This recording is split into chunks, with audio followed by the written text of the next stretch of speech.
Hello, Kyle Ferroli here at the Center for Mind Brain Balance. And today I'd like to talk to you about the three things in everybody's minds that screws us up, holds us back, makes us stressed out, limits our productivity, happiness, success, whatever you want to call it.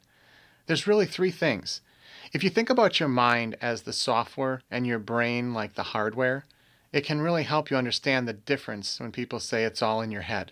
Most people are focusing on the mind, and most people are focusing on helping you just snap out of it, get over it, let it go, let it be, let it whatever, right? There's songs for them all. Let It Rain, right? Eric Clapton, Let It Be, the Beatles. Let It Go, the Disney stuff my girls listen to all the time. And it's excellent advice, but guess what? If your brain is locked up already in fight or flight, which sends signals to your body sends signals back to your brain that there's a problem, you're not going to be able to use your mind.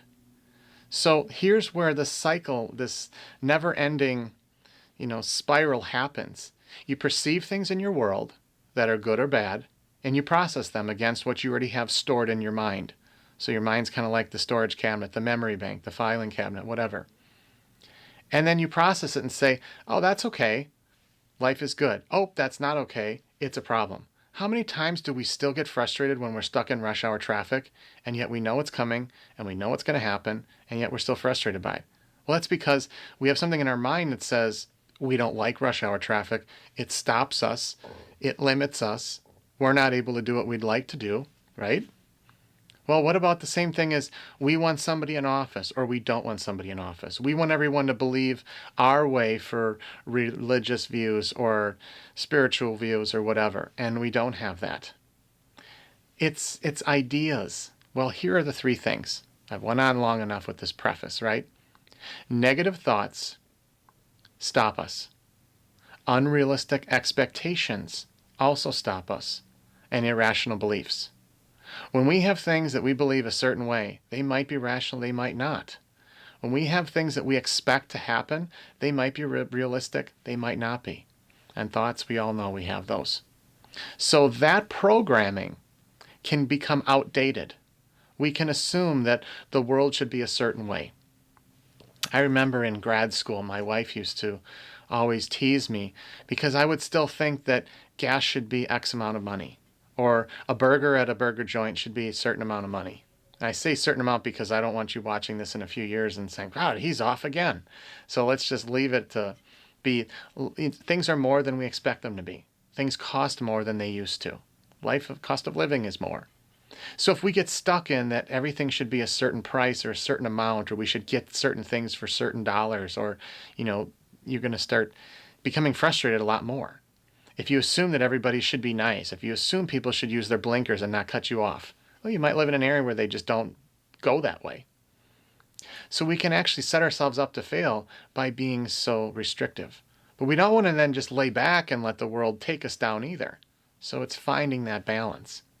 But those are the three things that if you're interested in learning more about how your mind triggers your brain triggers your body then sends signals back, and it limits things. Now, I know this video is about the mind, but let me tell you what happens when you have those three things happening.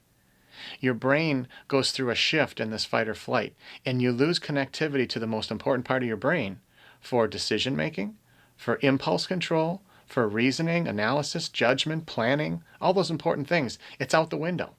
Now, if you don't believe me, put yourself in the situation of being held hostage or being chased by a very hungry animal that's larger than you. Whether it's in the water or it's in the woods, doesn't matter.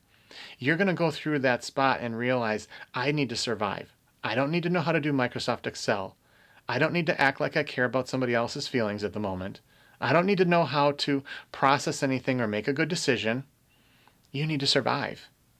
Here's the problem, though. When you perceive things a certain way and you set off this nervous system activity, well, the problem is we go into this fight or flight response over stupid things, like being cut off in traffic, or spilling something on the last pressed shirt we have for the week and can't get to the cleaners to get another one. Or we let our little pet out and they decide to take their sweet time, which makes us late for work, which makes us hit rush hour, and then we might have a meeting that doesn't go well at work or at home and we don't get enough done before everybody else gets back. Whatever it is, it doesn't matter. It's that we set things as expectations. When we don't meet them, we start feeling like we're not in control of our day. And when we're not in control of our day, it just starts the cycle all over again. So we can dig in at the mind level and change the way we think, act, and feel. But we also have to know that if it gets too deep and we can't think our way out of the problem, that my center is here for you. We look at your brain, your mind, and your body objectively, kind of like other doctors do. Eye doctors look at the eyes, heart doctors look at the heart. You break a bone, they take an x-ray. But when it comes to the mind, most doctors just base it on your symptoms and hand you a pill.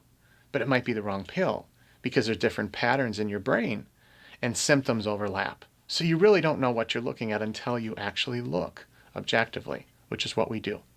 So this is an introductory video to a little bit about what we do here, but also hopefully a beneficial thing that if you want to get started today, start addressing some of those things in your head, some of those negative thoughts that lead to problems, some of those unrealistic expectations, and some of those irrational beliefs. I'm Kyle Ferroli. I hope this has been helpful for you today, and I look forward to talking to you more in other videos. Maybe you'll see me on a stage near you soon, or at the center in the Midwest. Thanks.